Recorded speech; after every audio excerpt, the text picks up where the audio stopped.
He was the king of a concrete empire, a man who could buy anything except more time. With only 3 months to live, he went to conquer the Himalayas. He had no idea the mountain would conquer him first, and in breaking his body, would heal his soul. Welcome to the Everyday Hero. In this episode, we'll share a story about a man who climbed the world's highest peaks, only to find true peace in its most humble valley. Tell us in the comments what city you're joining us from, and if you believe that sometimes losing everything is the only way to find yourself, be sure to subscribe. Julian Croft was the god of his own universe. His office was a throne of glass and steel, high above the city, among the clouds. From there, he looked down upon the world he ruled and knew that everything moved according to his will. He had built a technology empire. He was ruthless, brilliant, and had erased the word defeat from his vocabulary.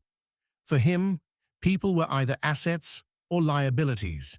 He fired an employee for a minor mistake without a second thought. There was no room for emotion, only results. The white walls of the doctor's office were the first thing in Julian's life that he could not control. Pancreatic cancer, stage 4, the doctor said, a distant sadness in his voice. 3 months, perhaps a little more. Julian didn't feel sadness when he heard the news. He felt rage, a savage rage against his own body for betraying him without his permission. He would not die slowly, fading away in a bed. He would go out on his own terms. He announced his decision. I am going to climb Everest. He descended upon Nepal like a king. The best equipment, the most experienced guides. He laughed at his guide Tenzin's warnings. You must acclimatize, Mr. Croft. The mountain demands patience. Patience is for the weak, Tenzin, he retorted. I didn't come here to wait. I came here to win. The climb was a reflection of his brutal will. He pushed his body to its limits, ignored safety protocols, and tried to take over the mountain forcefully and quickly as if it were a rival company. But the mountains have their own rules. On a ridge near the summit, they were caught in a sudden blizzard.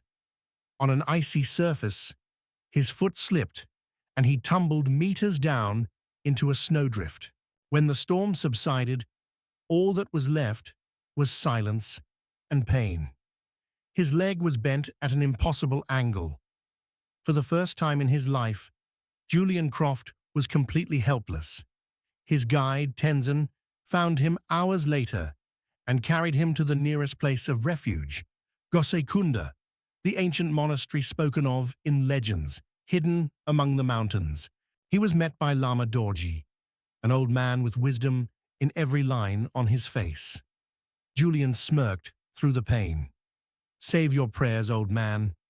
Find me a surgeon and a helicopter. Lama Dorji simply smiled. Sometimes, he said softly, a broken bone is the smallest wound that needs to heal. The following weeks were torture for Julian. Lama Dorje gave him simple tasks: to separate a large pile of pebbles into black and white, to sweep the courtyard. Through these simple, rhythmic, and resultless tasks, Julian's CEO mind began to quiet down. One evening, they were both sitting in the monastery's courtyard. Lama Dorje broke the silence. You built an empire of glass and steel, he said, but you lived in a prison of your own making. The mountain did not break your leg. It broke the illusion that you were in control. Months passed. A team of volunteer doctors visiting the monastery also examined Julian. Julian's tumors were inexplicably shrinking. The disease was in remission. He was healthy now. The helicopter could come for him. As the helicopter landed near the monastery, Julian stood on the slope, watching it. He looked at the waiting helicopter.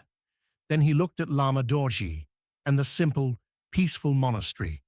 He turned and shook his head, sending the helicopter away. He had found his own summit. Years later, a group of young, lost trekkers take refuge from a storm in that hidden monastery. At the door, they are greeted by an old monk with a wise and peaceful smile on his face. It is none other than Julian. He offers them warm tea.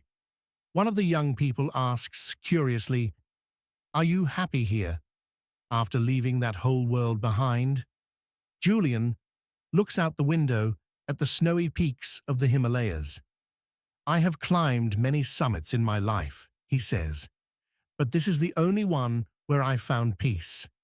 Sometimes the greatest victories come after the biggest defeats. Heroism is not conquering mountains. Sometimes heroism is showing the courage to conquer one's own ego. The unbreakable emperor of yesteryear was now the sage on the mountain. He had lost his fortune, but found his soul. Because true wealth is hidden not in what you have, but in what you can let go of. Thank you for watching The Everyday Hero. If you also believe that true peace is found in the simplest things, subscribe to our channel. We'll see you in the next story.